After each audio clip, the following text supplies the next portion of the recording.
ये एक क्वेश्चन जो सबके दिमाग में आ ही रहा है आजकल, वो है प्रैक्टिकल ट्रेनिंग के सब्जेक्ट को लेके। बेसिकली ये एडवोकेट्स एक्ट 1961 के ऊपर बेस्ड है, लेकिन प्रैक्टिकल ट्रेनिंग वन अपने आप में जो पूरा सब्जेक्ट है, it is not just advocates act 1961। See there are many other things as well. So इसके आज हम कुछ बहुत इंपॉर्टेंट क्वेश्चंस को करेंगे। I will keep it as simple as possible, because since practical training one जो subject है, काफ़ी सारे LLB 3 ईयर 5 ईयर कोर्स के जो स्टूडेंट्स हैं उनके लिए ये फर्स्ट एग्जामिनेशन होती है। और आई कैन एब्सोल्युटली रिलेट, ये बहुत पैनिक मोड वाला सिचुएशन होता है। कैसे आंसर्स लिखने हैं, आंसर्स मिलेंगे कहाँ पे, किस तरीके से उन्हें हमें लिखना है, कितने पेजेस फिलअप करने हैं, पॉइंटर्स में लिखना है कि इलैबोरेट करके लिखना है। And to be very honest, बहुत सारे कॉलेजेस ऐसे हैं जो क्या करते हैं, ऐसा माहौल क्रिएट भी कर देते हैं कि नहीं, मैंडेटरी है इतने पेजेस भरना, मैंडेटरी है ऐसे लिखना। So what we'll try to do is we'll just try to make it as simple as possible and as convenient as possible. हम क्या करते हैं ना, पैनिक मोड में कई बार बहुत ज़्यादा लिख के आ जाते हैं। ऑलराइट, और यही गलती नहीं करनी है। हमें बहुत ज़्यादा नहीं लिखना है, ठीक है? हमें रेलेवेंट लिखना है एंड सफिशिएंट लिखना है, एक्सेस नहीं लिखना है। बिकॉज़ अगर आप एक्सेस लिखोगे नंबर 1, तो क्या होगा? आपका टाइम खत्म हो जाएगा 2.5 घंटे पेपर लिखने के लिए। टाइम खत्म होगा, पेपर छूट जाएगा, तो वही जो 10-12 मार्क्स के लिए आप एक शिकस्त कर रहे हो, वो 10-12 मार्क्स तो ऐसे ही आपके निकल लेंगे, ठीक है? तो बिना किसी वक़्त की बर्बादी के शुरू करते हैं, और ये बहुत ही कॉम्प्रिहेंसिव है, तो इसलिए आज थोड़ा मैं भी रेफ़र करके आप सभी को बताऊँगा। लेकिन इसके टिप्स एंड ट्रिक्स प्लीज़ याद रखना, कन्फ्यूज़ मत होना।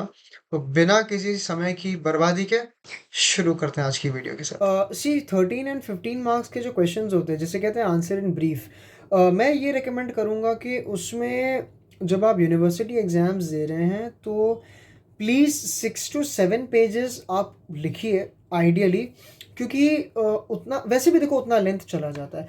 वैसे तो जितना लिखो उतना कम ही है, लेकिन 6 to 7 इज़ आइडियल, बिकॉज ऐसा भी नहीं हो कि आप बहुत ज़्यादा लिख रहे हैं और आपका टाइम कम पड़ जाए आपको बाकी के क्वेश्चंस को अटेम्प्ट करने में, क्योंकि 2.5 घंटे का ही टाइम होता है। सो 6 से 7 पेजेस आप लिख सकते हैं, ईजिली लिख सकते हैं। मैं सजेस्ट करूँगा पॉइंटर्स के फॉर्मेट में आप लिखिए, और ये इंपॉर्टेंट फिगर्स एंड सेक्शंस ज़रूर लिखिएगा, उसी पे मार्क्स ज़्यादा मिलते हैं। ऑलराइट, क्योंकि आप लॉ स्टूडेंट्स हैं, लेमैन की तरह से कॉन्सेप्ट्स मत लिखिए। It is expected that you right these sections and the relevant provisions and these figures. Alright, now जो शॉर्ट नोट्स होते हैं, 6 मार्क्स के क्वेश्चंस होते हैं, सिचुएशन बेस्ड या शॉर्ट नोट्स, उसके लिए 2 से 4 पेज आप भर सकते हो। That is subjectively dependent on you. And answer in 1 sentence तो पता ही है, मुझे बताने की ज़रूरत नहीं है। Now if you want to be an expert in these labor, trade or commercial laws or international commercial laws, check out कमर्सियन की वेबसाइट। भाई बहुत ही ज़्यादा ब्रिलियंट कोर्सेज हमने डिज़ाइन करे हैं, जो इंडिया में फर्स्ट एवर कोर्सेज हैं। हमने ऐसे मिनी कोर्सेज भी निकाले हैं, और अगर आपको ज़्यादा आलस आ रहा है पूरे कोर्सेज करने में, तो आप DIY कोर्स का ऑप्शन भी अवेल कर सकते हो। क्योंकि DIY कोर्सेज में आपको एक ऑप्शन ये मिलता है कि भले ही 10 अलग अलग कोर्सेज हैं और आपको कुछ मॉड्यूल सबके पसंद आ रहे हैं, तो उसको क्लब करके आप अपना खुद का एक नया सर्टिफिकेशन या डिप्लोमा कोर्स बना सकते हो। तो चेक आउट कमर्सियन का website for such courses, so that आप एक नीश में एक्सपर्टीज़ अपनी बना सको। और आजकल नीश एक्सपर्टीज़ होना, स्पेशलाइजेशन होना बहुत ज़रूरी है, क्योंकि कुछ लोग होते हैं जिन्हें एक जनरलिस्ट या जनरल लॉयर ही बनना होता है, कुछ लोग होते हैं जिन्हें स्पेशलाइज्ड लॉयर होना होता है। तो ये आप पे डिपेंड करता है।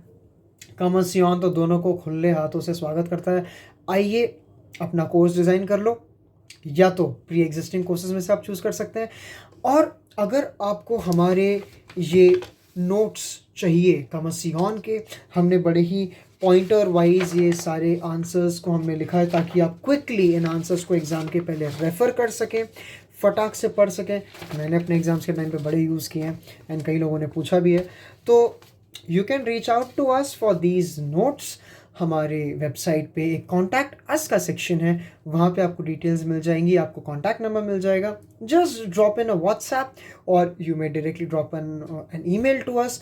Certainly we will tell you what are the prices for the notes and for the courses as well. ज़्यादा टेंशन मत लेना भाई, पॉकेट फ्रेंडली कोर्सेज भी हैं और कंप्लीट कोर्सेज भी हैं, इसीलिए दिमाग पे लोड मत लो। सोचने से कुछ नहीं होता, एक्शन करने से होता है। go to the Commercion website, check for these courses, check for these notes, and you can drop us an email or WhatsApp any day, anytime, 24/7. बस कॉल मत करना 24/7, ठीक है? क्योंकि कॉल करने के जो आवर्स हैं यूजुअली वो हम बिजनेस आवर्स में, यानी कि from morning 9 o'clock to evening 5 या 6 o'clock आप बिंदास कॉल करिए, कोई टेंशन नहीं है. We are here to assist you, we are your logical buddies. So feel free to reach out to us and subscribe to Just Be Logical. Hit the bell icon for more notifications and पढ़ लो, शर्म करो, पढ़ लो, और ये video उन लोगों के साथ जाके शेयर करो, लेक्चर उन लोगों के साथ शेयर करो जिनके फेल होने के आसार ज़्यादा है, ठीक है? जाओ, भागो, पढ़ो यार. Take care, have a good day, good bye. तो कुछ जो एक इंपॉर्टेंट क्वेश्चंस आते हैं एडवोकेट्स एक्ट में. सबसे पहले तो who is an advocate, procedures for admission of an advocate to the legal profession. तो इसके क्वालिफिकेशन और डिस्क्वालिफिकेशन कुछ चीजें जो हम करेंगे. और इसमें मैं एक चीज आप सभी को बहुत ही क्लियरली बता देना चाहता हूँ. देखो, ये जो मैं क्वेश्चंस अभी आप लोगों को बता रहा हूँ, ये सारे क्वेश्चंस जो हैं ये मेजरली आपके या तो आंसर इन ब्रीफ में आएंगे जो है 13 मार्क्स या 15 मार्क्स, जो भी सिस्टम है, एंड 6 मार्क्स के लिए आ सकते हैं. लेकिन ये जो पर्टिकुलर क्वेश्चन अभी हमने पढ़ा कि एडवोकेट कौन होता है, प्रोसीजर क्या है उसका लीगल प्रोफेशन में एनरोल करने का, उसके क्वालिफिकेशंस के क्राइटेरिया क्या, डिस्क्वालिफिकेशंस के क्राइटेरिया क्या. तो देखो, सेक्शन 2A जो है एडवोकेट्स एक्ट 1961 का, पहले तो हर एक एक्ट के अंडर जितने डेफिनेशंस होते हैं वो सेक्शन 2 में ही होते हैं. वो 21A हो सकता है, 2B हो सकता है, बट सेक्शन 2 में ही होते हैं. सो एडवोकेट्स एक्ट 1961 के सेक्शन 2 में क्या दिया, डेफिनेशन दिया है किसका, एडवोकेट का. ठीक है.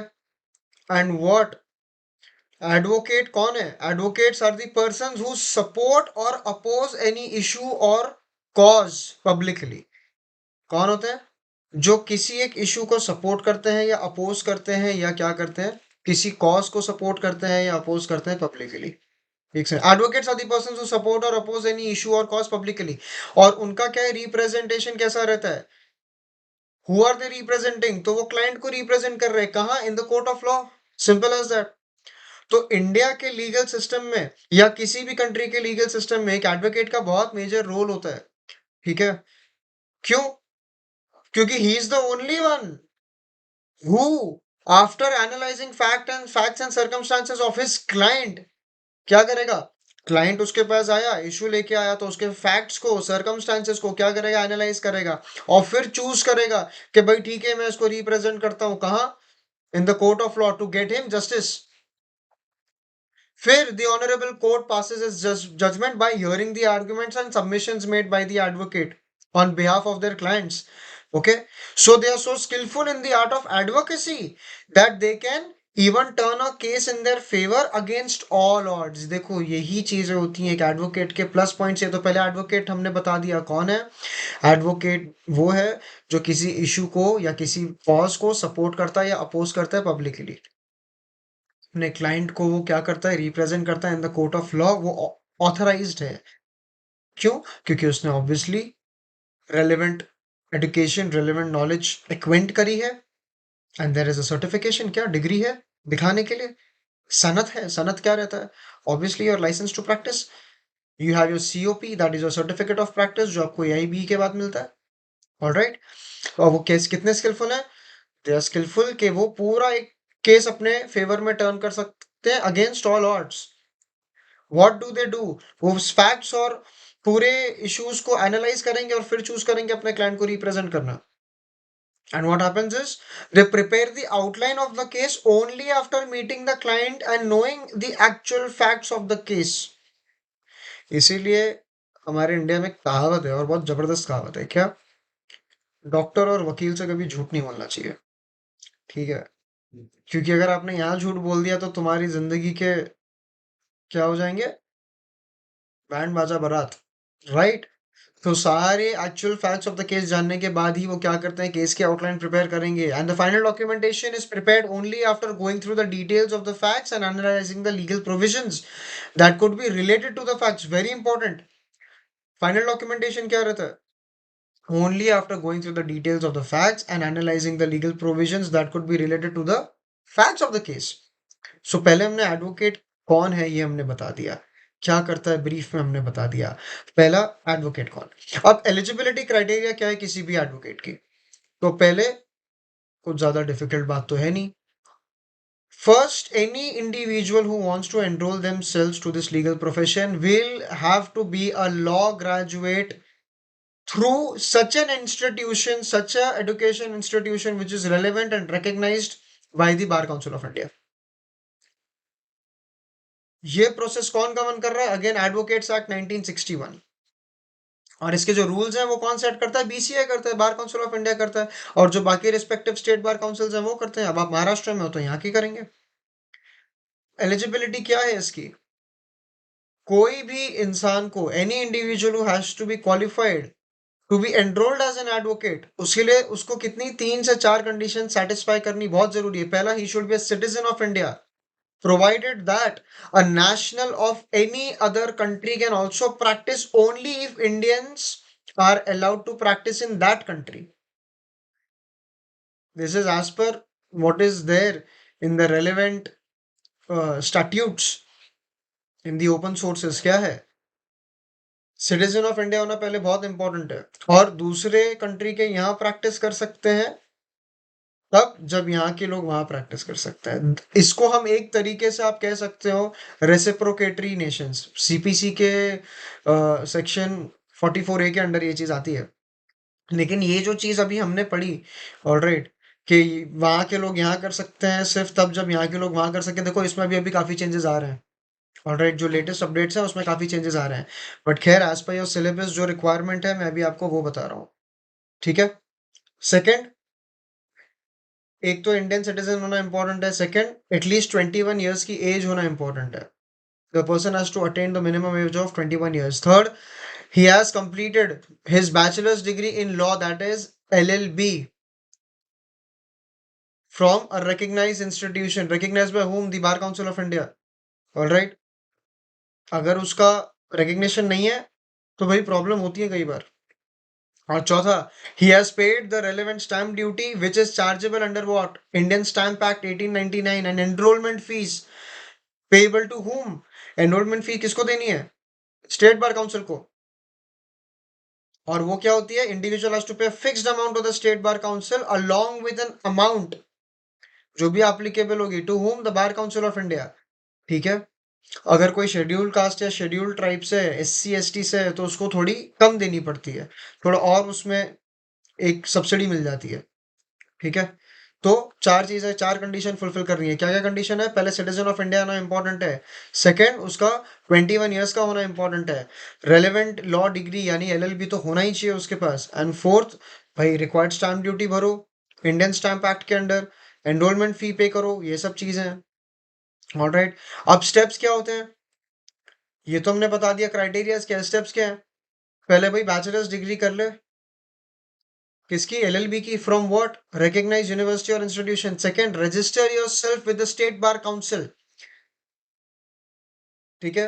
तो admission and enrolment of advocates is mentioned in the advocates act. पहले आपने डिग्री करी, फिर आपने क्या करा? अपने आप को स्टेट बार काउंसिल के साथ रजिस्टर करा। फिर आपने क्या करा?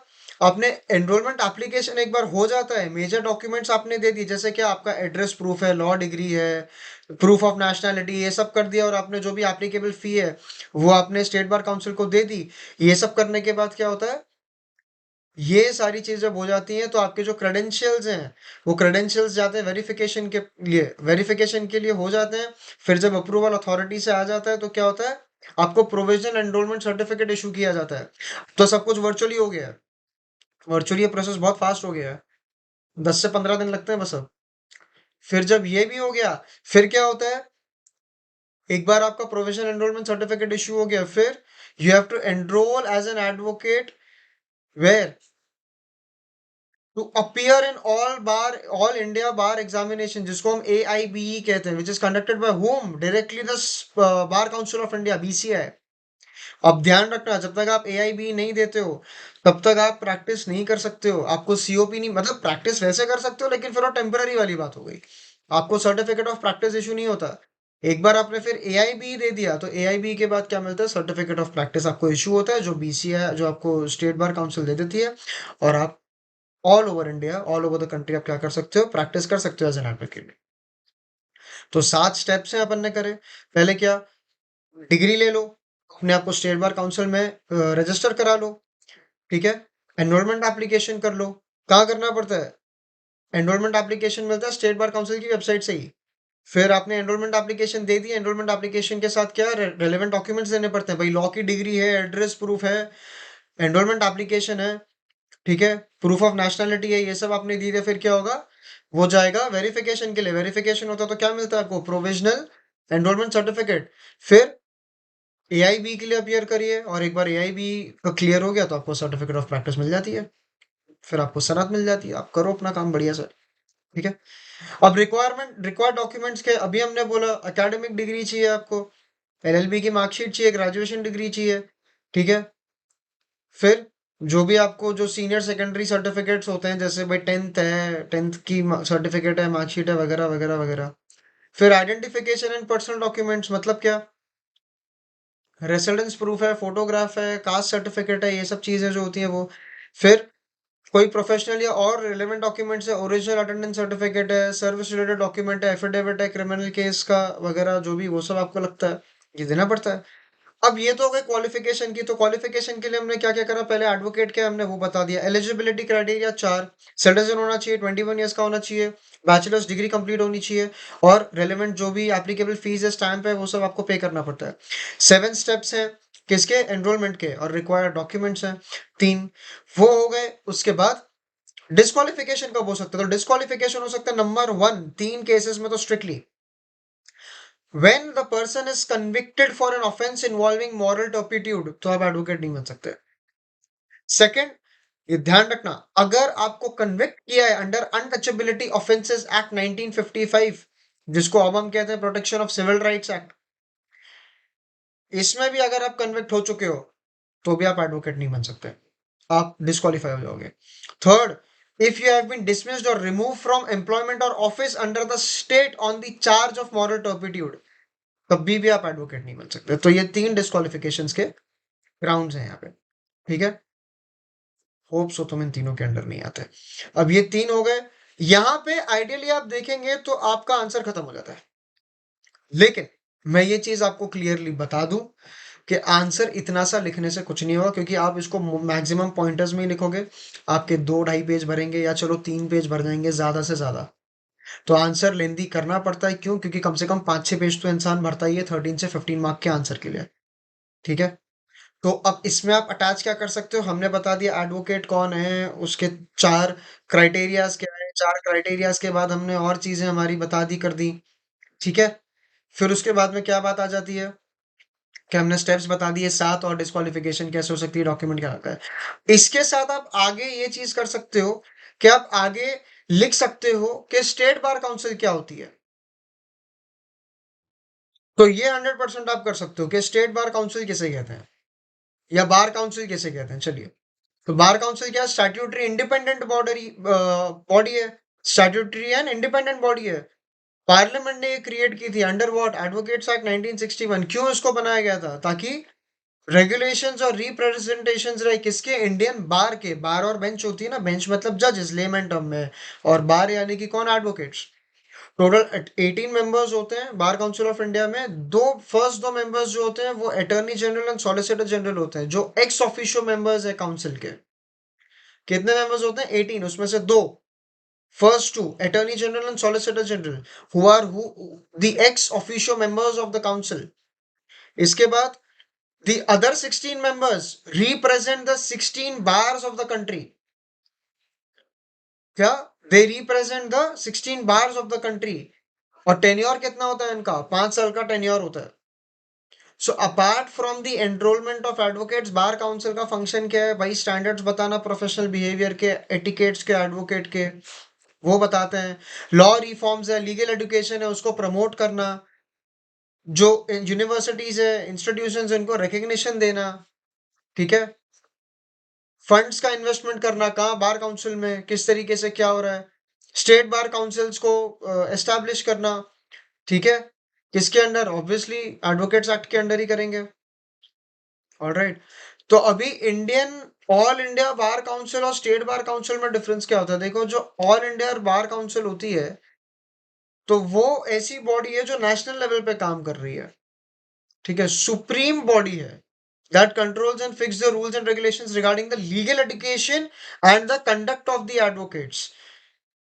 और इसका अगर आपको मेंबर बनना है, यानी ऑल इंडिया बार एसोसिएशन का, तो आपको एआईबी तो देना पड़ेगा। और स्टेट बार काउंसिल क्या है? सिंपल है, वही जो स्टेट लेवल पे होता है। स्टेट बार काउंसिल के लिए आपको कोई एग्जाम देने की जरूरत नहीं है एज सच, ठीक है, एज सिंपल एज दैट। अब इसमें और आंसर को लंबा करना है तो rights and privileges of an advocate आप कर सकते हो। क्या है भाई rights and privileges of an advocate? पहले तो राइट टू प्रैक्टिस है, एक बार आप एडवोकेट बन जाते हो तो आपको क्या है, you have the right to be enrolled as an advocate and appear before the court of law to represent whom the clients. वो एक्सक्लूसिव राइट है जो आपको दिया गया है। किसने दिया है? बार काउंसिल ऑफ इंडिया ने दिया, एडवोकेट्स एक्ट ने आपको दिया हुआ है वो right. Second, right to enter into the court. Obviously, अब इसका मतलब क्या है? वहीं वहां का रिसोर्स यूज करना, डेटाबेस एक्सेस करना, जो भी चीजें हैं प्रीवियस जजमेंट्स एंड केसेस के, वो भी आप कर सकते हो। Third, right of meeting with the accused. आप अक्यूज्ड से मिल सकते हो अगर वो जेल में है तो। उसमें क्या होता है, उसको इनसाइट्स मिलते हैं केस के, और वो केस अपने जो भी पॉइंट्स हैं, आर्ग्यूमेंट के पॉइंट्स हैं, उसको प्रिपेयर कर सकता है अकॉर्डिंगली। राइट टू प्राइवेसी, जो उसके बीच और उसके क्लाइंट के बीच जो कॉन्वर्जेशन हो रही है, कोई भी फोर्स नहीं कर सकता उसको वो इन्फॉर्मेशन रिवील करने के लिए। ऑलराइट, ये सब भी प्रोविजंस है भारतीय साक्ष्य अधिनियम के अंडर में, ये सब चीजें हैं। ऑलराइट, फिर कोड ऑफ कंडक्ट और प्रोफेशनल एथिक्स भी आते हैं, बहुत सारे हैं।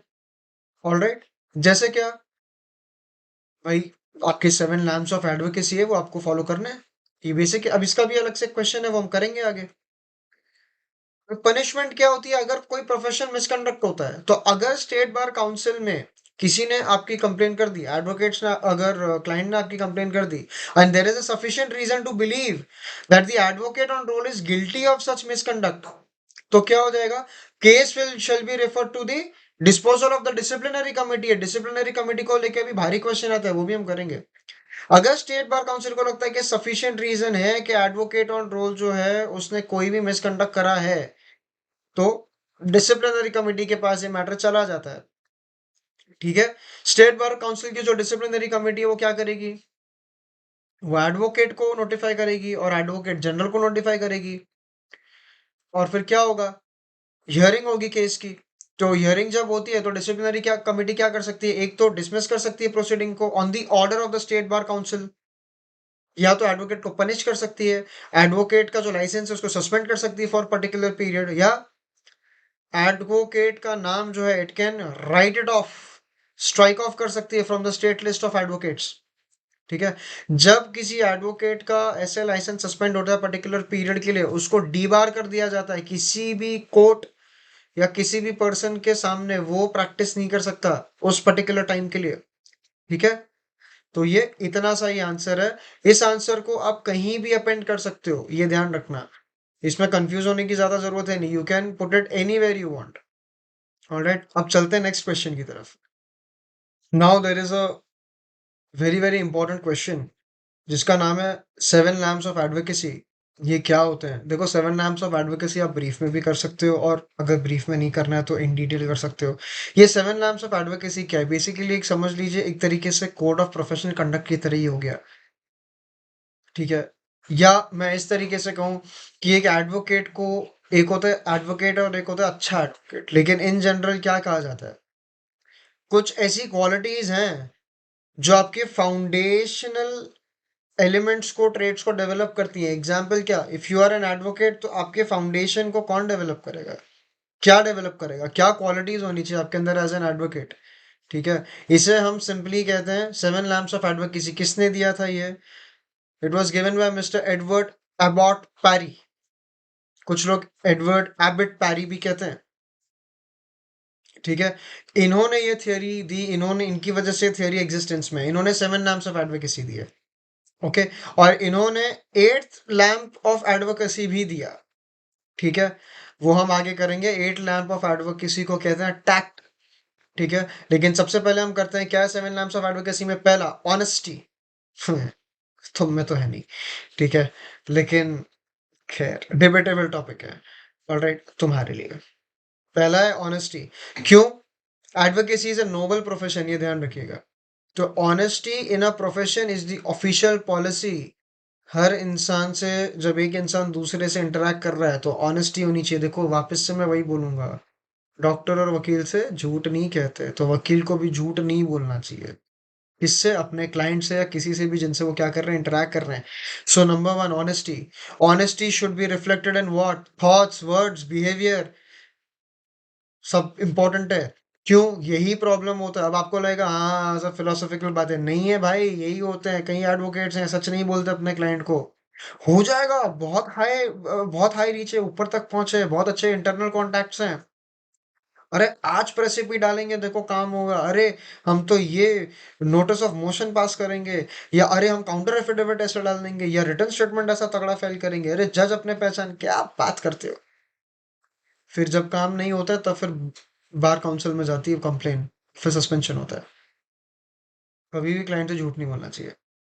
ठीक है, ये पहली बात है। अब ऑन ग्राउंड क्या होता है, रियलिटी में क्या होता है, वो आप जब खुद एडवोकेट बनेंगे तब आपको समझ आएगा। लेकिन ये तो है ही, कभी भी झूठ मत बोलो। क्यों? क्योंकि this can be a problem for you only, because यहाँ पे आपका रेपुटेशन खराब होता है। एंड अगर ऑनेस्ट हो तो that is going to increase your personal and professional reputation of the person as a person in the society. Advocate is expected to be honest. जब आप केस से डील कर रहे हो, जब आप आर्ग्यूमेंट्स प्रोड्यूस कर रहे हो, या आप ओरल या डॉक्यूमेंटेड एविडेंसेस दे रहे हो before the court of law, before the honourable bench, let it be a subordinate court, lower court, or let it be the high courts or the apex court, that is the Supreme Court of India. Honesty मतलब क्या? किन किन के साथ honest होना important है? पहली बात तो ऑनेस्टी विद द क्लाइंट। मतलब क्या? About the position of the case. घुमाओ मत क्लाइंट को। Advocate must tell about the merits of the case पहले ही, कि कितना पॉसिबिलिटी है जीतने का। He must also tell about the demerits of the case, या क्या और कॉन्सिक्वेंसेज हो सकते हैं जो आपको लॉस में लेके आएंगे। अगर advocate is going to lose the case in the court, उसको बताना चाहिए कि भाई वो नहीं हो पाएगा, क्या कॉम्प्लिकेशंस है। तो एक तो हो गया honesty with the client. Honesty with opposition also. जो ऑपोजिट पार्टी है उसके साथ भी ऑनेस्ट होना इंपॉर्टेंट है। कोई फॉल्स फैक्ट्स मत दो केस के, कि भाई वो केस दूसरे डायरेक्शन में चला जाए ना। Deceiving a person in a case should not be the purpose of an advocate. तो honesty with the client, honesty with the opposition, honesty to law, ये तो बोलने की जरूरत नहीं है। Advocate should give the truthful fact in front of the judge or the bench, not false statements. तो ये तीन जगह तो ऑनेस्ट होना ही है एज अ प्रोफेशनल आपको, before the client, before the opposition, before the law. ठीक है, तो पहला lamp of advocacy is honesty. Second is courage. Courage का मतलब ये नहीं अभी तोड़ देंगे बिल्कुल ही। Courage means the ability to stand in the front. In front where? Forefront. And where? Before the court of law without any fear. Why? Because an advocate should naturally feel proud and confident while arguing the case. Simple as that. क्यों? क्योंकि ये जब आप में करेज होती है, जब आप में कॉन्फिडेंस होता है, so what happens is that that builds the ability to convince the bench that is case and the facts presented is true and honest, because what, the advocate is naturally representing the client. So courage, second lamp of advocacy important है। Third, industry. अब industry का मतलब क्या है? Ignorance of law is not an excuse. मतलब क्या? आप industry में घुसे हो, you must have the knowledge of law for which he is dealing the case। पता होना चाहिए। You should be very well acquainted, very well read and very well qualified।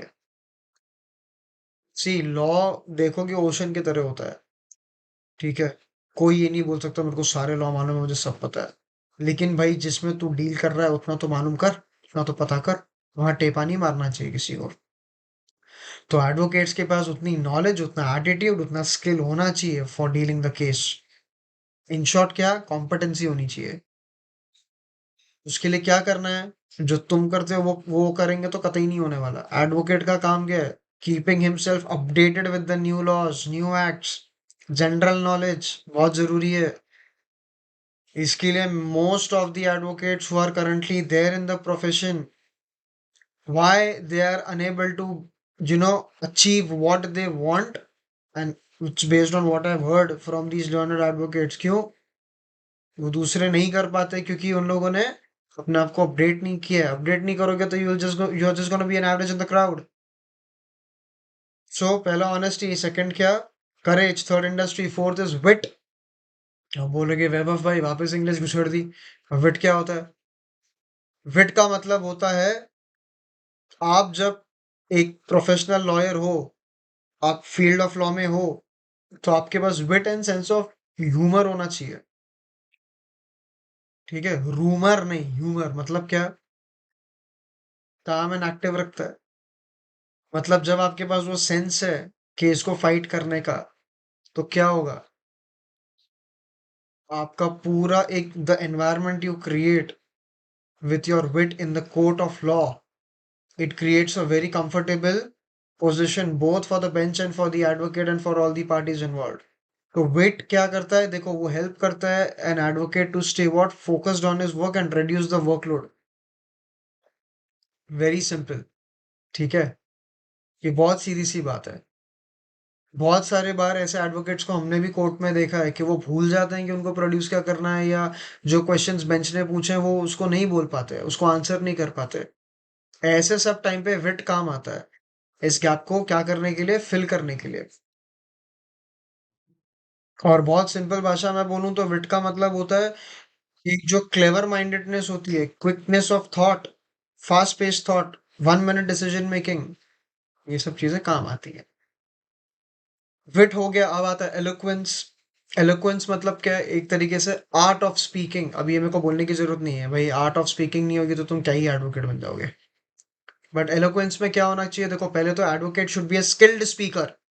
He should stay confident while giving the speech or delivering his speech in front of the judge or the bench. Should be fluent while giving the speech. Language used by advocate should be error free. ये तो भाई तुमसे ना हो पाएगा। मतलब हो जाए तो फिर बहुत आपके पैर पड़ूं मैं। Error free and it should be decent. ठीक है, गंदी लैंग्वेज नहीं। अनपार्लियामेंट्री वर्ड हो, सॉरी, अनपार्लियामेंट्री बहुत भारी वर्ड हो गया होगा ना। मतलब permissible language, permissible use of words, decent, elite words. ठीक है, वो जो तुम आपस में दोस्तों के साथ बात करते हो वो नहीं। तो language should be error free. Ability होनी चाहिए to pause himself at the right moment. ये नहीं बोलते जा रहे हो बोलते जा रहे हो, ये नहीं होना चाहिए। जो स्पीच वो डिलीवर कर रहे हैं, स्पीच का मतलब भाषण नहीं होता, प्लीज स्कूल से बाहर निकलो। स्पीच का मतलब होता है जो भी आप कह रहे हो, जो भी आप स्पीच दे रहे हो एडवोकेट, एज एन एडवोकेट, वो इफेक्टिव होनी चाहिए, ड्रामेटिक नहीं होनी चाहिए। ठीक है, कि जज साहब फाड़ दो कानून की किताबें, और ये जज तुम्हें फाड़ देगा, जबान से पोछा लगवा देगा तुमसे वो। ठीक है ना, जज है वो, चाचा नहीं है। तो language should be effective not dramatic. जो स्पीच आप दे रहे हो, जो बोल रहे हो, वो इस वे में होनी चाहिए कि देखो जज के ऊपर एक इंप्रेशन पड़े, अच्छा इंप्रेशन पड़े। ठीक है, जो लैंग्वेज आप यूज कर रहे हो वो सिंपल प्रिसाइज होनी चाहिए, कॉम्प्लिकेटेड भी नहीं, ज्यादा कॉम्प्लिकेटेड भी नहीं कि घुमा फिरा के। And the language should be able to influence people towards the point of discussion. ठीक है, तो करेक्ट लॉ के फ्रेजेस, करेक्ट मैक्सिम्स यूज करो। ऑडी अल्ट्रम पार्टम कहाँ यूज करना है, वॉलंटी नॉन फिट इंजुरिया कहाँ यूज करना है, ठीक है, उबीजा सीबी रेमेडियम कहाँ यूज करना है, ये सब मैक्सिम्स कहाँ यूज करना है।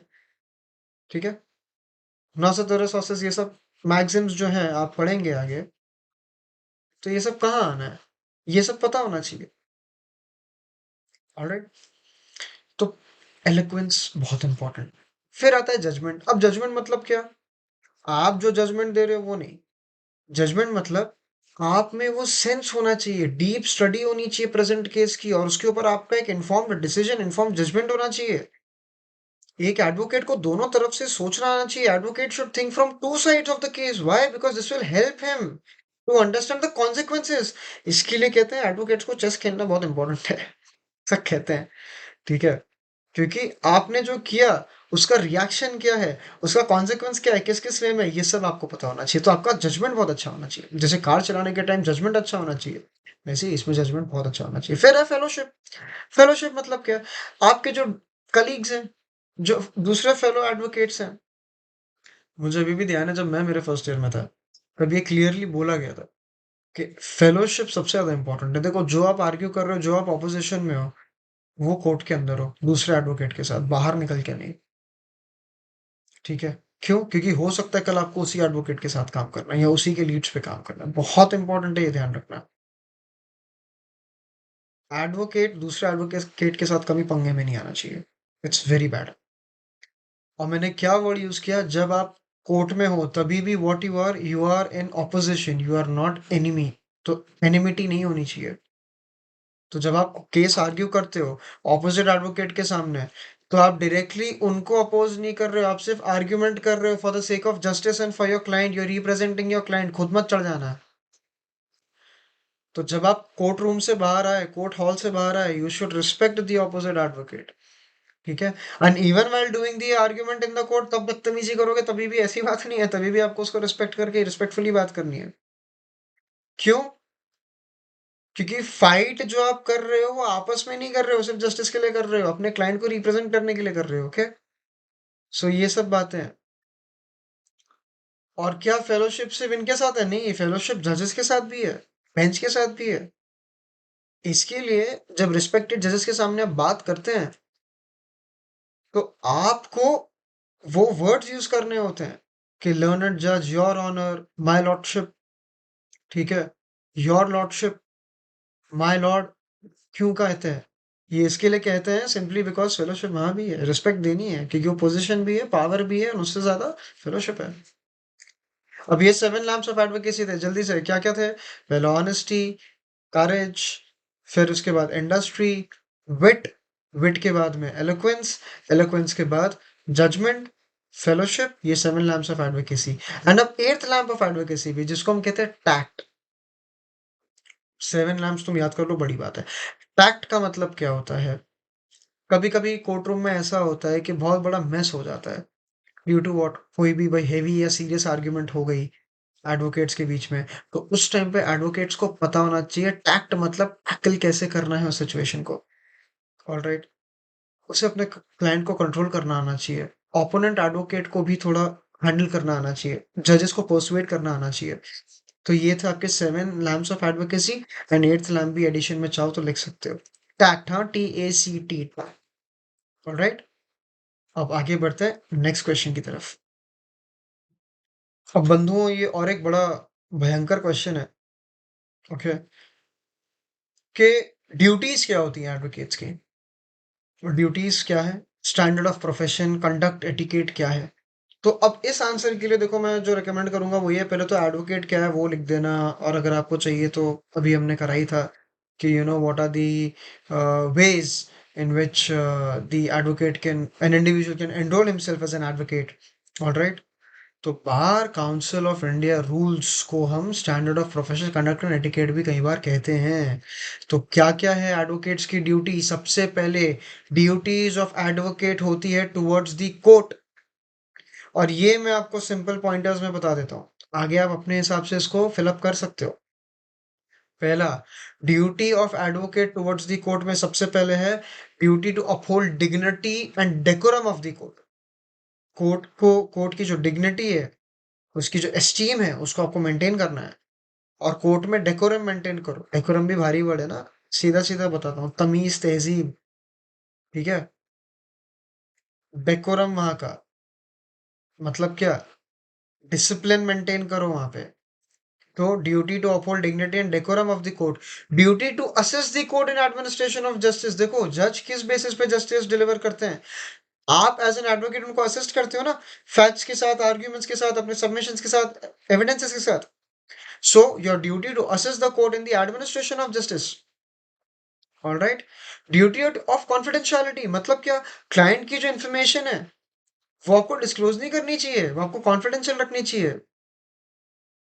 आप उसको तब डिस्क्लोज कर सकते हो जब क्लाइंट आपको कंसेंट दे रहा है, या अनलेस एंड अनटिल भाई लॉ कहता है unless it is required by that, it is required by law for that or such information to be revealed. तो या तो जब लॉ कहता है तब आपको रिवील करनी है, या जब क्लाइंट कंसेंट दे रहा है तब, नहीं तो नहीं। तो duty of confidentiality is the third point, and duty to be a candidate, duty to be candid with the court. मतलब क्या, एडवोकेट्स का काम है कि उन्हें मिस रिप्रेजेंटेशन नहीं करनी चाहिए, फॉल्स अथॉरिटीज नहीं साइट करनी चाहिए। ये अभी रिसेंटली भी हुआ था, किसी ने हाई कोर्ट में, अब मुझे कहना नहीं चाहिए लेकिन एआई से सर्च करके उन्होंने क्या किया, एक फॉल्स केस साइट कर दिया एज अ रेफरेंस। जो हम केस के साइटेशंस देते हैं, रेलेवेंट केसेस के साइटेशंस देते हैं to support our own matter, किसी ने फॉल्स केस सबमिट कर दिया, फॉल्स अथॉरिटीज बता दी सुप्रीम कोर्ट की। क्यों? एआई से रिसर्च कर रहे हो, आलस बहुत आ रहा है, तो you have to be candid with the court. फिर duty to respect the orders of the court, ये तो कहने की जरूरत नहीं, ऑब्वियसली जो भी कोर्ट ने ऑर्डर्स दिए, जजमेंट दिए, उसको क्या करना है, कंप्लाई करना है, एडहर करना है। ऑलराइट।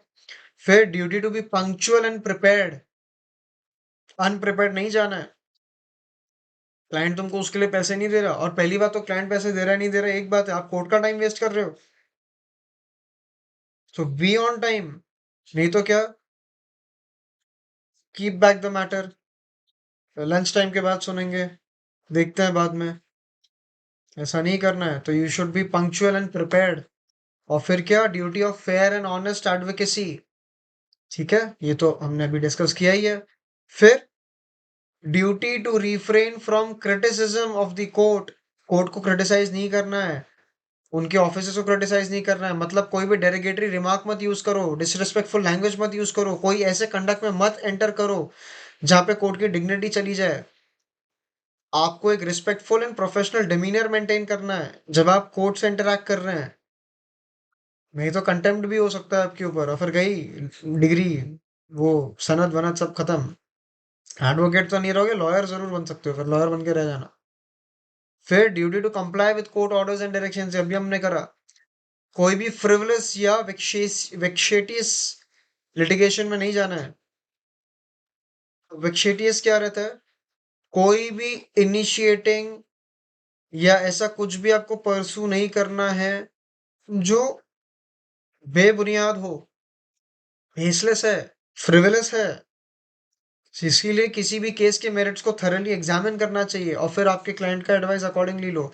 तो पहली ड्यूटी क्या है, ड्यूटी टुवर्ड्स द कोर्ट। उसके अंदर हमने क्या क्या चीजें करी, duty towards the court of an advocate, पहले उसकी डिग्निटी डेकोरम मेंटेन करके रखना आपका काम है, कोर्ट को असिस्ट करना है in the administration of justice, duty of confidentiality है क्लाइंट की तरफ, duty to be candid with the court, respect the court orders, be punctual and prepared, fair and honest advocacy, और refrain from criticism of the court. कोई भी frivolous litigation में नहीं आना है। ये 9 चीजें हैं। अब याद रहे, अच्छी बात है, ऐसा नहीं है मैंडेटरी है लिखना ही लिखना है, याद रहती है, बहुत अच्छी बात है, याद नहीं रहता कोई बात नहीं, जितने याद है उतना लिखो। Second, duty of an advocate towards client क्या है, पहली बात तो लॉयल्टी एंड कमिटमेंट। ठीक है, और जितनी एक रिलेशनशिप में रखते हो उससे ज्यादा यहाँ पे duty of loyalty and commitment, ये नहीं पैसा लेके गायब ना।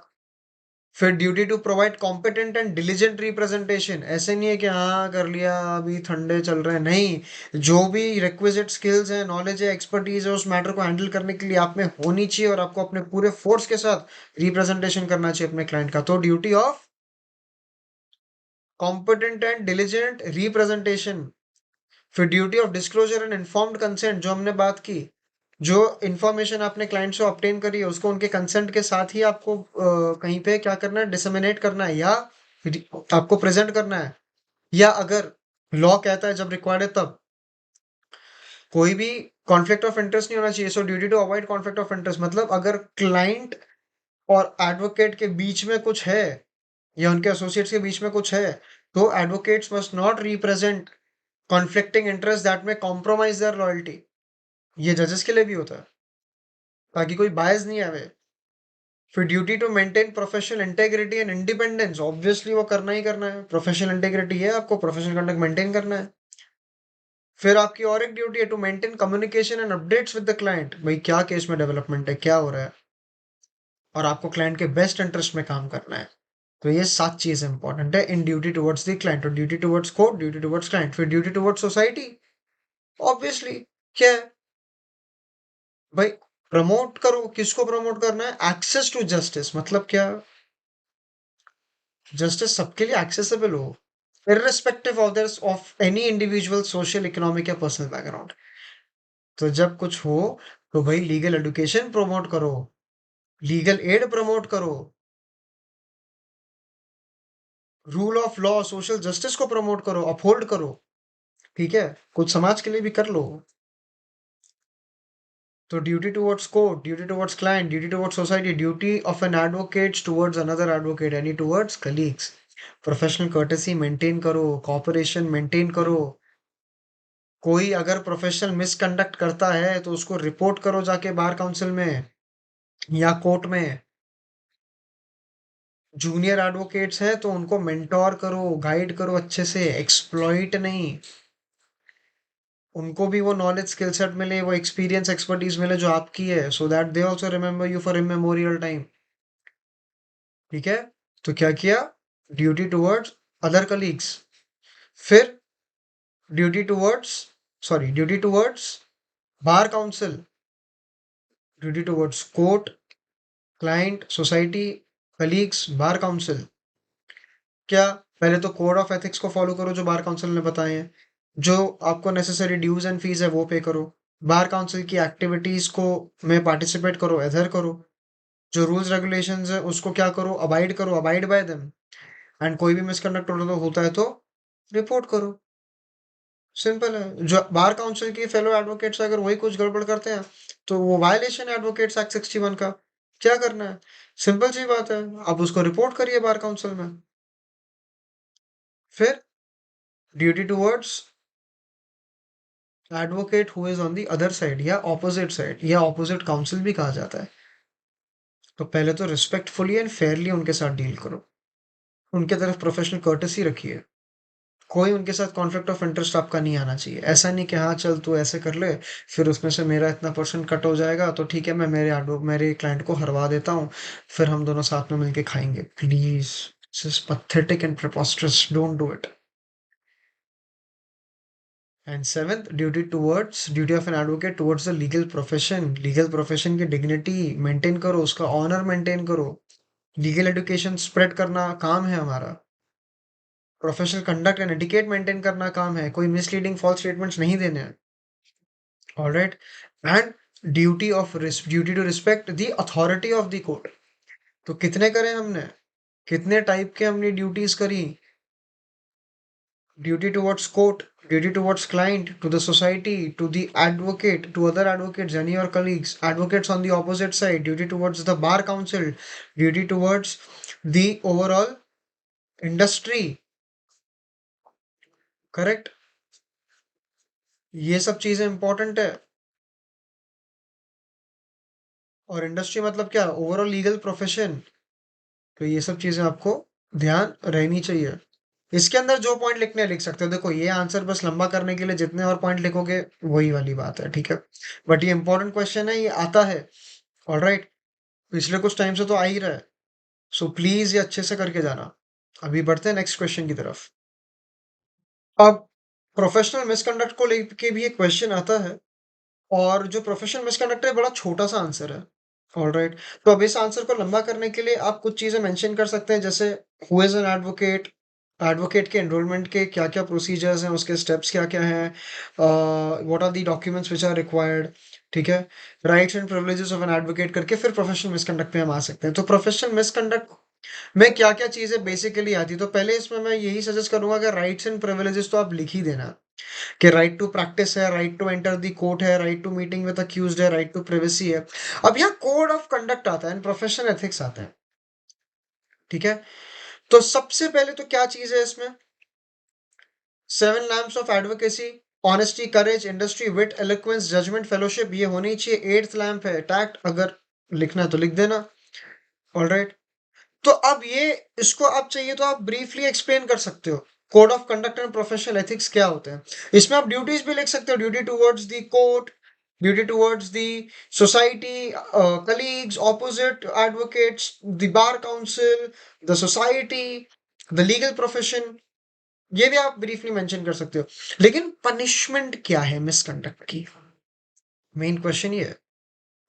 अगर किसी एडवोकेट की कंप्लेन बार काउंसिल में आती है, स्टेट बार काउंसिल में, तो हमने पहले भी ये करा है, तो क्या हो जाएगा?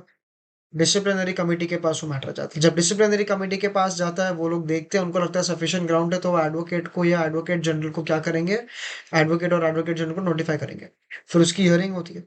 या तो प्रोसीडिंग डिसमिस हो जाएगी, ठीक है? या जो स्टेट बार काउंसिल है ऑर्डर करेगा, एडवोकेट पनिश हो जाएगा, उसका टाइम बीइंग के लिए क्या हो जाएगा? पर्टिकुलर पीरियड के लिए लाइसेंस सस्पेंड हो जाएगा और उसका नाम हटा दिया जाएगा स्टेट लिस्ट ऑफ एडवोकेट से। अब प्रोसीजर क्या है, ये ध्यान से समझना। कोई भी कंप्लेन होती है for misconduct against an advocate, तो डिसिप्लिनरी कमेटी के पास जाता है of the state bar council. State Bar Council can withdraw the proceeding either on its own motion or upon an application and direct that inquiry to be conducted by any other disciplinary committee of the council. और obviously वो advocate और advocate को सुनने का, उसको fair hearing का, जिसको हम ऑडी अल्ट्रम पार्टम भी कहते हैं, फेयर हियरिंग का अपॉर्चुनिटी मिलता है। और फिर जो एडवोकेट जनरल है वो क्या करेगा? नेसेसरी ऑर्डर पास करेगा। तो डिसिप्लिनरी कमेटी की पावर्स क्या है? पहला, summoning and enforcing the attendance of any person and his examination. All right. Discovery and production of documents. Second, पहले तो क्या समन करना किसी भी इंसान को और उनके एग्जामिनेशन को, ऐसे कोई भी एडवोकेट को। Discovery and production of documents या कोई भी एविडेंस होते हैं। Receiving evidences on affidavit, evidence on affidavit, not evidence और एफिडेविट, एविडेंस ऑन एफिडेविट, ठीक है? यहाँ पे सर्टिफाइड कॉपीज की भी बात हो सकती है। Requisition of public records, issuance of commissions for examination of witnesses.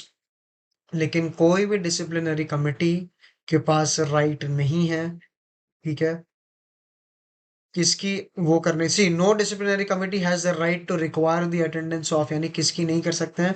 Presiding officer of a court without prior sanction of high court, officer of the revenue court except the for prior sanction by the state government. तो इस ये दो के उनको right नहीं है। इनके attendance के लिए इनको क्या करना पड़ेगा? एक, अगर भाई प्रिसाइडिंग ऑफिसर है किसी कोर्ट का तो प्रायर सैंक्शन चाहिए हाई कोर्ट से, और अगर रेवेन्यू कोर्ट का कोई ऑफिसर है तो prior sanction by state government, except for prior sanction by the state government. ये इंपॉर्टेंट है। तो बेसिकली देखो तो यहाँ पे डिस्क्वालिफिकेशंस में इतनी सी चीजें हैं, ज्यादा कुछ खास है नहीं प्रोफेशनल मिसकंडक्ट में, सॉरी प्रोफेशनल मिसकंडक्ट के क्वेश्चन में। और मैंने जैसे कहा पहले, आप एडवोकेट कौन है वो लिख सकते हैं। एडवोकेट लिखने के बाद उनकी ड्यूटीज क्या है, 7 लैम्प्स ऑफ एडवोकेसी क्या है, which is the most important when it comes to professional conduct. और फिर डिस्क्वालिफिकेशन, सॉरी मिसकंडक्ट के लिए क्या प्रोसीजर्स हैं, तो वो आप लिख सकते हो। डिसिप्लिनरी कमेटी की पावर्स क्या है वो लिख सकते हो। 5 हमने बात करी क्या? Summoning and enforcing the attendance of any person and his examination. Discovery and production of documents हो गया दूसरा। Receiving evidence on affidavit, requisition of public records या issuance of commissions for examination of witnesses, ठीक है? दो के लिए नहीं कर सकते। Presiding officer of a court है तो बिना प्रायर सैंक्शन हाई कोर्ट के नहीं हो सकता। Officer of the revenue court except for prior sanction by the state government, ठीक है? अब चलते हैं नेक्स्ट क्वेश्चन की तरफ। तो बंधुओं देखो, power and function of bar council, ये भी इंपॉर्टेंट क्वेश्चन है। तो पहली बात तो लिख दो, बार काउंसिल ऑफ इंडिया है क्या? तो पहली बात, एडवोकेट्स एक्ट के अंडर ये बनी थी, हमने पिछले क्वेश्चन में ब्रीफली से करा था। बार काउंसिल में क्या होते हैं भाई? जो मेंबर्स होते हैं वो कहाँ से इलेक्ट होते हैं? हम बार काउंसिल ऑफ इंडिया की बात कर रहे हैं, ठीक है? बार काउंसिल ऑफ इंडिया की। तो हर स्टेट बार काउंसिल से इलेक्ट होते हैं members. Attorney general of India होंगे, सॉलिसिटर जनरल ऑफ इंडिया होंगे, ठीक है? सॉलिसिटर ऑफ इंडिया वो क्या करते हैं? Automatically they serve as the member of the bar council of India. तो जो मेंबर होते हैं स्टेट बार काउंसिल के, वो 5 साल के लिए इलेक्ट किए जाते हैं, और उस पर्टिकुलर काउंसिल को पावर है अपना खुद का चेयरमैन, वाइस चेयरमैन अपने मेंबर्स में से चूज करने का। तो कॉम्पोजिशन में क्या होता है? पहली बात, elected representatives from each state bar council 5 साल के लिए। Attorney general of India ex officio member, solicitor general of India ex officio member, ये इतना ध्यान रखना है, ठीक है? 3 चीजें। अब जो रिप्रेजेंटेटिव होते हैं जिनको 5 साल के लिए अपॉइंट किया जाता है, ठीक है, वो बीसीआई के अंडर में इलेक्ट हो जाते हैं। चेयरमैन वाइस चेयरमैन होता है उन्हीं में से। वो कितने साल के लिए रहते हैं? 2-2 साल के लिए रहते हैं, ठीक है। अब पावर्स क्या है बार काउंसिल ऑफ इंडिया की? पहले एडवोकेट्स को एडमिट करना, ठीक है। मतलब क्या? प्रिस्क्राइब्ड टाइम में ही उनको ये करना पड़ता है, and using the prescribed form and format. जब एप्लीकेशन आती है एनरोलमेंट की, तो बार काउंसिल ऑफ इंडिया को क्या करना पड़ता है भाई? रिस्पेक्टिव स्टेट बार काउंसिल को उसमें बताना पड़ता है, हाँ भाई ठीक है, ये एडवोकेट है, इसका नाम स्टेट रोल में डालो बिना किसी फी के। फिर सेंडिंग कॉपीज ऑफ रोल्स। मतलब क्या? एडवोकेट एक्ट मैंडेट करता है कि हर स्टेट बार काउंसिल को क्या करना पड़ेगा?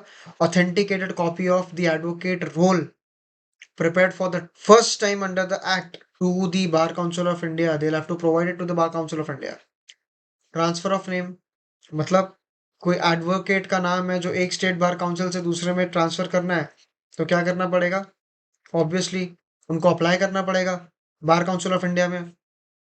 जब बार काउंसिल के पास ऐसी एप्लीकेशन आती है तो क्या होता है? वो डायरेक्ट करते हैं कि भाई स्टेट बार काउंसिल को डायरेक्ट करेंगे, इसका नाम यहाँ से निकालो वहां डालो। इसमें भी कोई फी एप्लीकेबल होती नहीं है। फिर appointment of committees and staff members, जैसे डिसिप्लिनरी कमेटी है, legal aid committee, executive committee, legal education committee, दूसरी और कोई कमेटी होगी तो उसको क्या करेंगे? अपॉइंट करेंगे, ऐसी कमिटीज को एस्टैब्लिश करेंगे और उसके लिए स्टाफ मेंबर्स करेंगे। फिर मेंटेनेंस ऑफ रिकॉर्ड्स अकाउंट्स करना इंपॉर्टेंट है। जितनी रेलेवेंट बुक्स है प्रिस्क्राइब फॉर्मेट में उनको करना जरूरी है। उनका क्वालिफाइड ऑडिटर होता है। जैसे कंपनीज की अकाउंट्स के ऑडिट होते हैं, वैसे इनके अकाउंट के ऑडिट होते हैं। और बार काउंसिल को ऐसी, ये जो उनके अकाउंट्स और ऑडिटर्स की रिपोर्ट होती है सेंट्रल गवर्नमेंट को भेजनी पड़ती है, ठीक है, और ये पब्लिश भी की जाती है गैजेट ऑफ इंडिया में। फिर क्या पावर है? Power of making rules. Naturally किस किस क्या क्या क्या रूल्स बना सकते हैं?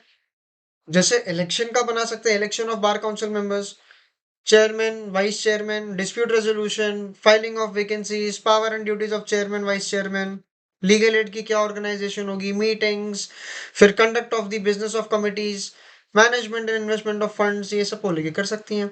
जनरल पावर एंड पनिशमेंट है मिसकंडक्ट के लिए, वो भी यही लोग बनाते हैं। और एपिलेट पावर भी है। एपिलेट पावर मतलब अगर डिसिप्लिनरी कमेटी में कोई हियरिंग हुई है and if the advocate is not satisfied, तो उनको अगर अपील करना है तो क्या कर सकता है? तो भाई disciplinary committee of bar council of India can hear any appeal state bar council से यहाँ पे। ऑलराइट। बाकी पावर्स और फंक्शंस क्या है उनके? फाइनेंशियल असिस्टेंस वो प्रोवाइड करते हैं स्टेट बार काउंसिल को, जिनको कोई फंड्स चाहिए अपने कुछ फंक्शंस के लिए, ठीक है। सिटीजन्स को क्या करते हैं? लॉ इंडिया में प्रैक्टिस करने के लिए प्रोवाइड करते हैं। अगर if those countries prevent Indian citizens from practicing law there, so preventing such citizens of specified countries from practicing law in India, तो ऐसा प्रोविजन करेंगे, ऐसा प्रोवाइड करेंगे कि भाई ऐसे जो सिटीजन्स हैं दूसरी कंट्रीज के, उनको यहाँ नहीं करने दी जाए लॉ प्रैक्टिस, अगर इंडियन सिटीजन्स को वहां प्रैक्टिस करने की परमिशन नहीं है, ठीक है। फिर लीगैलिटी और propriety of proceedings conducted by state bar council on their committees, उसको भी रिव्यू करते हैं ये। So they review the legality and propriety of proceedings conducted by state bar councils on their committees. They give orders except in matters handled by disciplinary committees and provide directions to state bar councils on their committees to ensure what proper and efficient discharge of their functions. तो functions क्या है? बाकी ये तो हमने power बताई, functions क्या है state bar council of India की? Establishment of bar council. अब ये सुनने में अजीब लगेगा लेकिन हाँ, उनके स्टैट्यूटरी फंक्शंस हैं। पहला क्या? Standard of professional conduct, disciplinary procedure, advocates के राइट्स इंटरेस्ट क्या है, लॉ रिफॉर्म्स क्या है, रेफर्ड मैटर्स को हैंडल कैसे करना है, लीगल एजुकेशन को कैसे प्रमोट करना है। इसमें आपका जो इंस्टीट्यूशन है उनको भी रिकग्निशन देना, रूल्स बनाना उसके रिगार्डिंग, रिकग्नाइजिंग क्वालिफिकेशंस, ये सब चीजें, seminars, publications, legal aid, management of funds, election of members, ये सब चीजें करना इंपॉर्टेंट है और ये सारी चीजें इनके फंक्शंस में आती हैं, ठीक है। इतना सा है powers and functions of bar council of India, ठीक है। इसमें कंफ्यूज मत होना। ऑलराइट, अब बढ़ते हैं नेक्स्ट क्वेश्चन की तरफ। अब देखो और एक क्वेश्चन आता है, और ये इंपॉर्टेंट क्वेश्चन है, power and function of disciplinary committee क्या है अंडर द एडवोकेट्स एक्ट। तो ये क्या होता है? ठीक है, पहली बात तो डिसिप्लिनरी कमिटी है क्या वो लिख दो। देखो disciplinary committee bar council of India के अंडर एक ऐसी बॉडी है जो किसी भी एडवोकेट के थ्रू अगर कोई मिसकंडक्ट होता है तो उसको क्या करती है, अटेंड करती है, एड्रेस करती है, ऐसे केसेस को वो सुनती है। उसमें 3 मेंबर होते हैं, 2 जो बार काउंसिल के थ्रू इलेक्टेड है और एक को ऑप्टेड एडवोकेट होता है जो ऐसे इन्वेस्टिगेशंस और कंप्लेंट्स को सुनता है, एविडेंस गैदर करता है। ठीक है, और ये पावर उनको किसने दी भाई? एडवोकेट्स एक्ट ने दी है। इसकी अथॉरिटी आप compare, the authority is akin to a civil court जैसी इनकी पावर होती है। विटनेस को समन कर सकते हैं, एविडेंसेस को रिसीव कर सकते हैं, और इनका काम है कि ये इंश्योर करे भाई फेयर प्रोसीडिंग हो रही है, सारे लीगल प्रिंसिपल्स को अदर किया जा रहा है, प्रोसीजरल सेफगार्ड्स फॉलो कर रहे हैं, और ये खुद के ऑर्डर पास कर सकते हैं डिसिप्लिनरी कमेटी। ठीक है, अब इसमें क्या होता है, जैसे हमने बोला कितने लोग होते हैं भाई, इलेक्टेड मेंबर्स होते हैं, 2 मेंबर होते हैं, वो bar council of India elect करती है, और एक कोऑपरेट मेंबर होता है। अब इसमें चेयरमैनशिप भी होती है, जो सीनियर मोस्ट एडवोकेट होगा, ठीक है, डिसिप्लिनरी कमेटी में, वो चेयरमैन बन जाएगा। ऐसे होता है। अब इनके पावर और फंक्शंस क्या-क्या हैं? पहला, जब हमने करा समनिंग एंड एग्जामिनेशन, क्या समन करना? किसी भी इंसान की अटेंडेंस है उसको समन करना, उनको एग्जामिन करना ऑन ओथ। तो इन्वेस्टिगेशन जो होती है वो क्या होती है? फेयर होती है। फिर discovery and production of documents, committee बोल सकती है कि भाई ये XYZ डॉक्यूमेंट चाहिए, रेलेवेंट डॉक्यूमेंट चाहिए, इस पे इंक्वायरी करनी है, bring that document. Evidences on affidavit को रिसीव करना, कह सकती है भाई लेके आइए, एविडेंस को प्रेजेंट करो। फिर रिक्विजिशनिंग ऑफ पब्लिक रिकॉर्ड्स, मतलब डिसिप्लिनरी कमेटी के पास ये पावर होती है कि कोई भी पब्लिक रिकॉर्ड या उसकी जो कॉपीज हैं किसी भी कोर्ट या ऑफिस में से, उसको उसका रिक्विजिशन करना ताकि उसको एक्सेस किया जा सके। फिर इशूइंग कमीशंस, मतलब क्या? कमिटी कमीशंस इशू कर सकती है फॉर एग्जामिनेशन ऑफ विटनेस और डॉक्यूमेंट, और उनकी मिसेलेनियस पावर्स भी होती हैं। तो कितनी पावर्स हैं? 5-6 पावर्स हैं। Summoning and examination, discovery and production of documents, receiving evidence on affidavit, requisitioning of public records, issuing commissions and miscellaneous powers। अब उनकी restricted powers और procedural safeguards भी होते हैं भाई, जैसे उनको prior approval चाहिए for certain actions, जैसे कि क्या, जो हमने पहले करा था ना, summoning, अगर उनको प्रिसाइडिंग ऑफिसर्स या रेवेन्यू कोर्ट के ऑफिसर्स को समन करना है तो भाई प्रायर अप्रूवल चाहिए रिस्पेक्टिव अथॉरिटीज से उनको।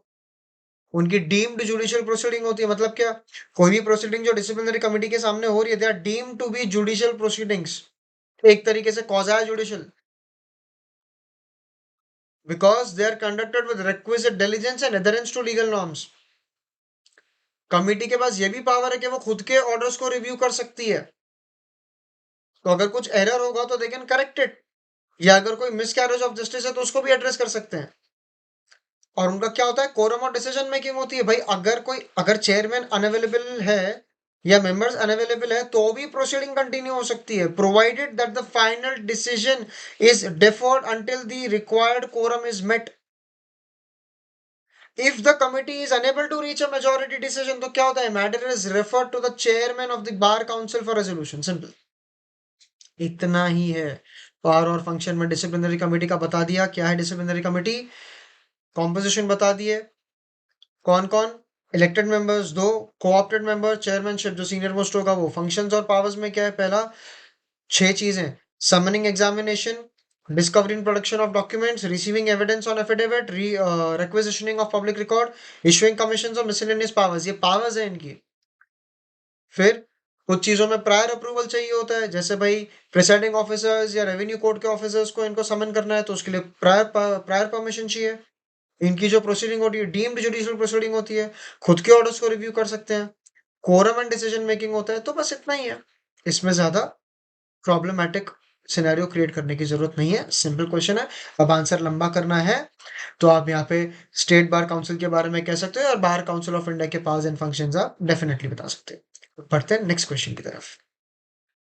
अब एक क्वेश्चन ऐसा आता है कि nature and functions of counting under advocates act क्या है? देखो, ये थोड़ा आपको कंफ्यूज कर सकता है, लेकिन कंफ्यूज होने की जरूरत नहीं, क्योंकि इट इज द सेम जो लिटरली जो होता है ना, बस वही वाली सारी चीजें हैं। ठीक है। बिजनेस एंटरप्राइज को जैसे एक सिस्टमैटिक रिकॉर्ड रखना पड़ता है अपने डेली ट्रांजैक्शन का, वो क्या है? वो लीगल ड्यूटी है। क्यों? क्योंकि पता चलता है ना कि ऐसा जो बिजनेस एंटरप्राइज है वो कहाँ खड़ा है और उसकी परफॉर्मेंस एडजस्ट कैसे करनी है। तो ये जो सिस्टमैटिक रिकॉर्डिंग है ट्रांजैक्शन का, इसी को हम क्या कहते हैं? अकाउंटिंग कहते हैं। और क्योंकि लीगल प्रोफेशन अपने आप में एक टाइप का ट्रेड है, लॉयर्स की भी ड्यूटी है, एडवोकेट्स एंड लॉयर्स की ये एक क्या है, बाउंडेड ड्यूटी है कि अपने सिस्टमैटिक अकाउंटिंग रिकॉर्ड्स प्रॉपर रखें, कंसाइज प्रिसाइज रखें, एक्यूरेट रखें। क्योंकि बेसिक पर्पस जो है अकाउंटिंग का वो क्या है? फाइनेंशियल पिक्चर एडवोकेट की जो प्रोफेशन होती है उसको कंप्लीट रखना। और ये दो फाइनेंशियल स्टेटमेंट्स हो सकता है, एक होता है पीएनएल अकाउंट जिसको हम कहते हैं प्रॉफिट एंड लॉस अकाउंट, और दूसरा होता है बैलेंस शीट, कि भाई एक की एसेट्स एंड लायबिलिटीज क्या है। प्रॉपर अकाउंट रखने पड़ते हैं, क्यों? क्या कैलकुलेट करने के लिए? एनुअल इनकम कितनी है भाई, इनकम टैक्स कैसा है, प्रोफेशनल टैक्स कैसा है, और क्लाइंट को कितनी अमाउंट ड्यू है, या अमाउंट ड्यू क्लाइंट से आनी कितनी बाकी है। तो पहला क्या है? To calculate annual income. ये नेचर एंड फंक्शन की बात कर रहे हैं। पहला क्या है? टू कैलकुलेट एनुअल इनकम, कि एडवोकेट की एनुअल इनकम उसके प्रोफेशन से कितनी है। ठीक है। ऐसा जब वो अकाउंट मेंटेन करता है, ठीक है, तो उसके लिए ही यूजफुल है, लोगों के लिए यूजफुल है। अकॉर्डिंगली वो अपने प्रोफेशन में अपने आप को इम्प्रूव करने के लिए स्टेप्स मेंटेन कर सकता है। Second, to calculate income tax, कि advocates are obviously they are liable to pay income tax for the income derived from the profession. तो वो जब आपको कैलकुलेट करना है, in order to calculate the amount payable as income tax, he has to maintain what? Obviously proper accounts relating to what? His income and expenditures. ठीक है। Third, to calculate professional tax. हर 6 महीने में advocates are liable to pay professional tax to the government. ये इसमें भी बहुत सारे चेंजेस हो रहे हैं, but as per the syllabus जो है, as per open records, open sources में यही आपको बता रहा हूँ। ठीक है। जो अमाउंट होता है प्रोफेशनल टैक्स का वो डिपेंड करता है इनकम पे। ठीक है। अब ये भी बहुत डिबेटेबल टॉपिक है, कहीं एप्लीकेबल है, कहीं एप्लीकेबल नहीं है, ये बहुत सारी चीजें इसमें खिचड़ियाँ जाने दो। But professional tax, to ascertain the amount due from client और ड्यू टू द क्लाइंट, ये भी जरूरी है। तो चार चीजें क्या? To calculate what? Annual income, calculate income tax, calculate professional tax, to ascertain amount due from the client और due to the client. Place of keeping account books क्या है? कहाँ रखनी है? ऑब्वियसली अपने ऑफिस में रखनी है। ठीक है। जहाँ वो सारा प्रोफेशन कैरी आउट कर रहा है अपना। और अगर ज्यादा ऑफिसेज हैं तो हेड ऑफिस में रख। But accounts can also be maintained separately for each branch. बड़ी बड़ी लॉ फर्म्स होती हैं तो क्या करती है, हर ब्रांच की अपनी अलग अलग अकाउंटिंग अकाउंट्स की बुक रखती है। ठीक है। पेनल्टी है अगर आप अकाउंट्स की बुक मेंटेन नहीं कर रहे हो, लीगली आप लायबल हो ये करने के लिए। अगर आप नहीं करते हो तो क्या होता है, अगर आप प्रिस्क्राइब पीरियड में उसको रिटेन नहीं कर पाते हो तो क्या होता है भाई, मतलब जैसे क्या कैश बुक है, लेजर है, तो पेनल्टीज आपके ऊपर एप्लीकेबल जो है। अब कहीं होता है ये 2000 टू 1 लाख हो सकती है डिपेंडिंग। ठीक है।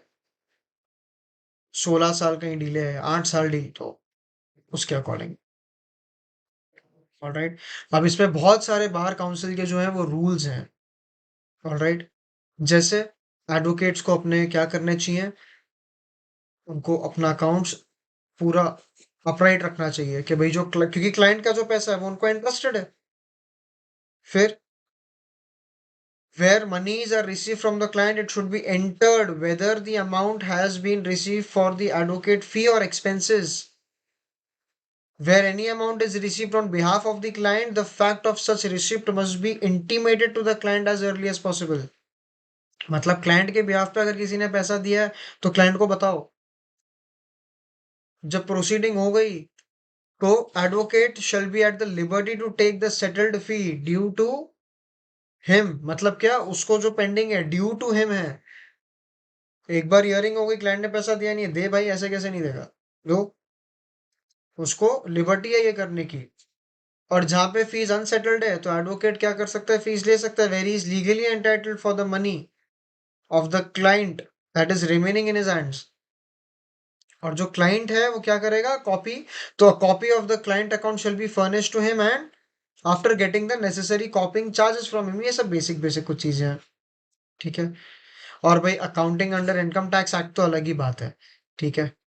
लॉयर को रिक्वायर्ड है उसके लिए टू मेंटेन सारी books of accounts and other documents, जैसे भाई कैश बुक है, रिसिप्ट वाउचर है, पेमेंट वाउचर, जर्नल, लेजर, ये सारी बुक होती है, ठीक है। 5 चीजें हैं basically, cash book, receipt voucher, payment voucher, journal और लेजर। और क्लाइंट के सारे अकाउंट उसको मेंटेन करने इंपॉर्टेंट है।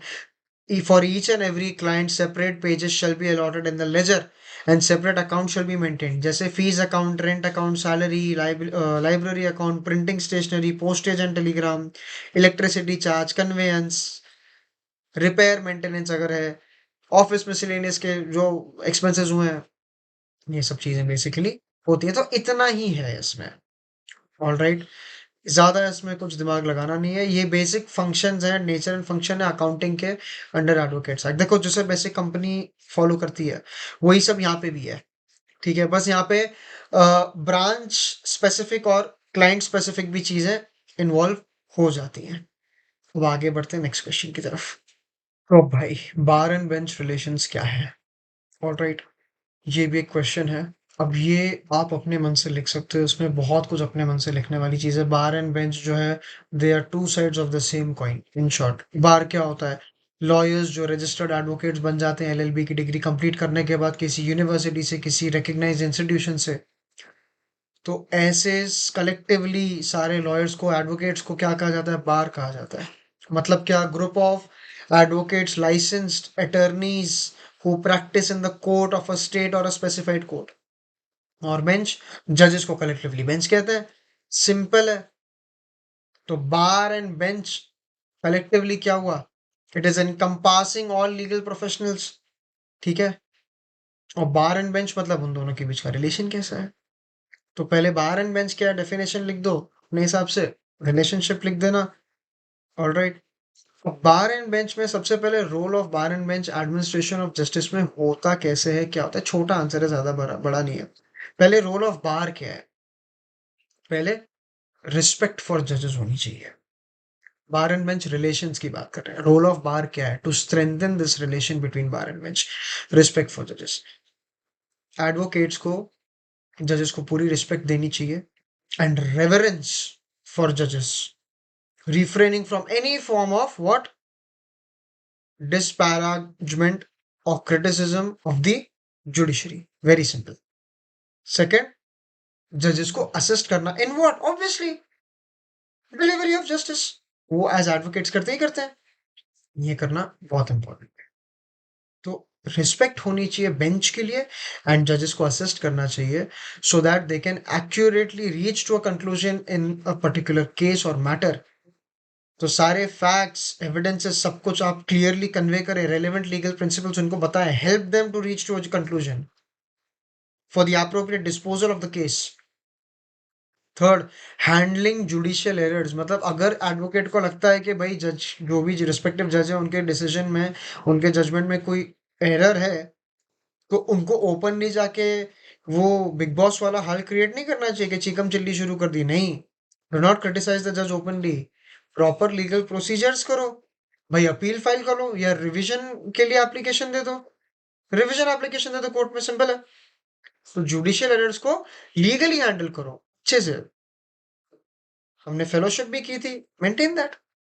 कोई मैनिपुलेशन नहीं होना चाहिए, मतलब एडवोकेट्स को कभी भी कोई भी जजेस के ऊपर, they should never exert undue pressure or attempt to control the judges or obtain favorable orders।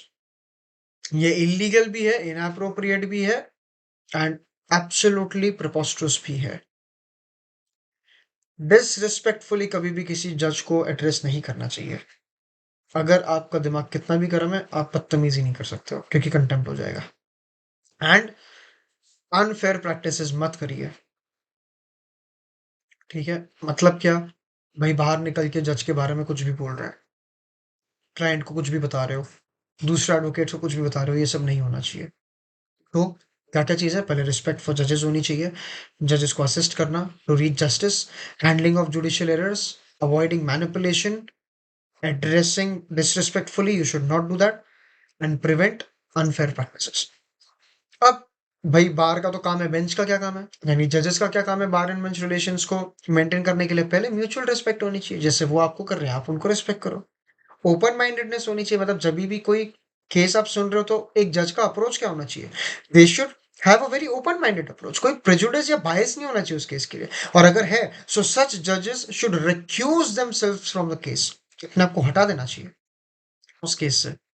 Open mindedness होनी चाहिए, इम्पार्शियलिटी होनी चाहिए, उस केस में किसी भी पार्टी की तरफ उनका फेवरिज्म नहीं होना चाहिए, बायसनेस नहीं होना चाहिए। मिनिमल इंटरवेंशन मतलब क्या? अननेसेसरी इंटरफेरेंस मत दो यार, लॉयर्स के इंटरैक्शन में या विटनेसेस और उनके आर्ग्यूमेंट में अपना इंटरवेंशन ज्यादा मत दो, जहां जरूरत है सिर्फ वहां। क्योंकि एक्सेसिव इंट्रूशन तो क्या करेगा, वो जो लॉयर का एक प्रोफेशनल रेपुटेशन है उसको भी हार्म करता है, और क्या करता है, इफेक्टिव केस रिप्रेजेंटेशन को भी हार्म करेगा। तो मिनिमल इंटरवेंशन होना चाहिए। लीगल इंटरप्रिटेशन में क्लैरिटी होनी चाहिए, जो कॉम्प्लेक्स लीगल रूल्स होते हैं उसको इंटरप्रेट करने के लिए, ऐसे डॉक्यूमेंट स्टैट्यूट्स को इंटरप्रेट करने के लिए क्या होना चाहिए? लीगल क्लैरिटी होनी चाहिए। एडजर्नमेंट्स, जब एडजर्नमेंट्स देने हैं सिर्फ तब एडजर्नमेंट्स देनी चाहिए जब रीजनेबल और एप्रोप्रिएट ग्राउंड है। क्योंकि एक्सेसिव अगर डिले होगा एडजर्नमेंट्स की वजह से तो क्या होगा? बैकलॉग हो जाएगा, बहुत सारा बैकलॉग होगा कोर्ट सिस्टम में, और फाइनेंशियल हार्डशिप्स भी आती हैं जो पार्टीज इन्वॉल्व है उनको। तो एडजर्नमेंट सिर्फ तब जब रिक्वायर्ड है। टाइमली डिस्पोजिशन केस का होना चाहिए, मतलब यहाँ पे कौन सा प्रिंसिपल लगता है? Justice deferred is justice denied, simple. एक रिस्पेक्टफुल कंडक्ट होना चाहिए, लीगल नॉलेज होनी चाहिए, और जुडिशियल इंडिपेंडेंस तो है ही। इसी के साथ हर एक जज की अपनी खुद की एक मॉरल रिस्पॉन्सिबिलिटी भी होती है, एक ऑनेस्टी भी होती है। Highest level of moral responsibility and honesty होनी चाहिए, एंड कंटिन्यूस लर्निंग होती रहनी चाहिए। कम्युनिकेशन एडवोकेट्स के साथ अच्छा होना चाहिए। तो बेंच की क्या रिस्पॉन्सिबिलिटी है? पहले mutual respect, open-mindedness towards the case, impartiality, minimal intervention, clarity in legal interpretation, calculated adjournments and genuine adjournments, timely disposition of the case, respectful conduct, legal knowledge, judicial independence, बहुत सारी चीजें हैं। और बार की, भाई जजेस के लिए रिस्पेक्ट हो, assist the judges to reach a assist the judges to reaching justice, handling the judicial errors legally and in the best possible way in the prescribed manner, avoid manipulation, addressing not to address judges disrespectfully, prevent unfair practices। ठीक है, ये answer इतना ही है। अब इसमें आगे भाई एडवोकेट का आप लिख सकते हो, या बार काउंसिल का आप लिख सकते हो, या अगर आपको चाहिए 7 नाम्स ऑफ एडवोकेसी भी आप लिख सकते हो। ये भी सब आपको आंसर लंबा करने में हेल्प करेगा। अब आगे बढ़ते हैं नेक्स्ट क्वेश्चन की तरफ। एक बड़ा ही बेहतरीन किस्सा है ये question, Indira Jaising versus Supreme Court of India. ये जो केस हुआ था, ये जो मैटर था, ये बेसिकली सीनियर एडवोकेट्स के बेसिस पे हुआ था, क्योंकि उसका पहले कोई प्रिस्क्राइब फॉर्मेट नहीं था। तो यहाँ पे जो इंदिरा जयसिंह है 2017 में, उनका ये केस है। तो Indira Jaising versus Supreme Court of India through the secretary general. तो जो क्वेश्चन रेज हुआ था वो ये हुआ था कि जो कोर्ट की पावर है टू डेजिग्नेट सीनियर एडवोकेट, वो किस बेसिस पे है?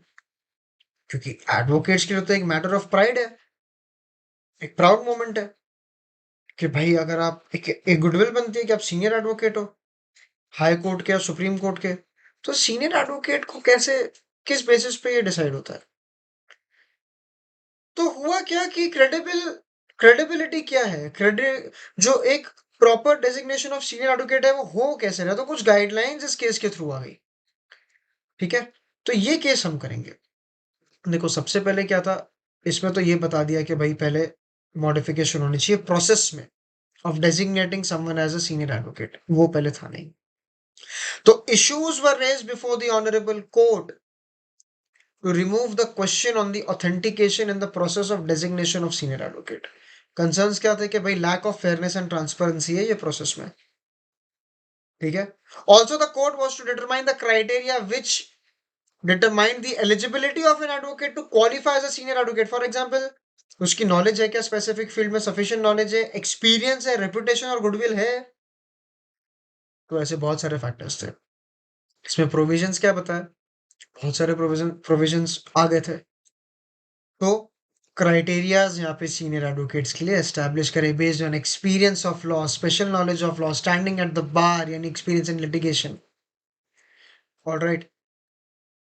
So the power of the Supreme Court to designate advocates as senior advocates as per the discretion is given, which is also applicable to the designation of senior advocate in Supreme Court. तो contention था parties का, जो petitioner थे उन्होंने क्या content करा, उन्होंने ये कंटेंट करा कि जो डेजिग्नेशन है, in the designation of senior advocate the process is truly based on discretion of the full bench court. वो डिसाइड करती है। वोट सिस्टम होता है, सीक्रेट बैलेट सिस्टम होता है, तो ट्रांसपेरेंसी और फेयरनेस का है प्रोसेस में। तो जेन्युइनली प्रोसेस अनबायस है कि नहीं है कैसे मालूम पड़ेगा। तो पिटिशनर्स ने क्या करा, उन्होंने प्रपोजल डाला of establishing the constitution of the permanent committee for designation of senior advocates।